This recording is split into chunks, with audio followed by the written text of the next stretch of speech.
What happens next after D.C. Council tries to withdraw its revised criminal code from Congress? A lot of people talking about this. Thank you for joining us on this Monday evening. I'm Leslie Foster. I'm Adam Longo. The issue of crime in D.C. has been grabbing headlines, and it's turned into a battle, really, between D.C. Home Rule and Capitol Hill, where members of Congress say they would override D.C.'s revised criminal code. And now that President Biden said he would not veto the bill, D.C. Council is basically saying, all right, fine, we're going to just go back to the drawing board. But can they? John Henry is live in Adams Morgan, where D.C.'s Mayor Muriel Bowser held a public hearing on crime.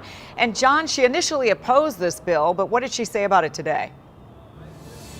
Well, she seemed pleased that it wasn't going any farther. She took questions here about crime and spoke to locals around 1 p.m. And once again, the issue of the criminal code did come up. Now, around 11 o'clock, we first heard about this news that it would be withdrawn from the district's council chair, Phil Mendelson. He said he sent a letter to the Senate today to inform them of his decision that he wanted this bill withdrawn from their hands. The revised criminal code was D.C.'s first rewrite in a century of the way it legally handles certain offenses committed here in the district. But in recent weeks, Republicans criticized the bill for being, quote, soft on crime.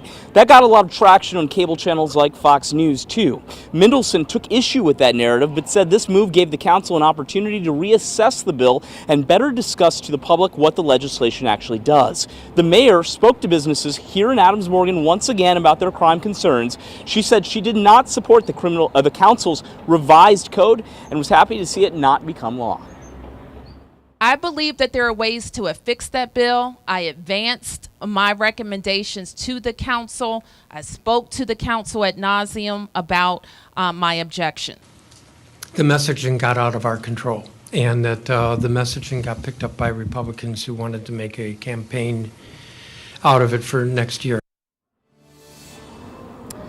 Now, the mayor and the police chief, Robert Conti, also mentioned that there were 3 people here in the Adams Morgan neighborhood who had recently been arrested for committing 25 different robbery, burglary, and property destruction cases over a 5-month span. That's part of the reason why the mayor announced that she was going to actually add the Adams Morgan neighborhood to a multi-agency nightlife task force, a crime suppression unit to get a handle of crime. We're going to have more on what that actually means coming up at 6 o'clock. Guys? Yeah, this is crucial because with the weather warming up, there's going to be a lot more people out and about in that area. John Henry for us in Adams Morgan, thank you. Now, just within the last half hour, I connected with Senator Bill Hagerty's office. The Tennessee Republican is the lead sponsor of the resolution of disapproval concerning the D.C. Council crime bill. Here's his reaction to Chairman Mendelson's move. Quote, "This desperate, made-up maneuver not only has no basis in the D.C. Home Rule Act, but underscores the completely unserious way the D.C. Council has legislated." He continues,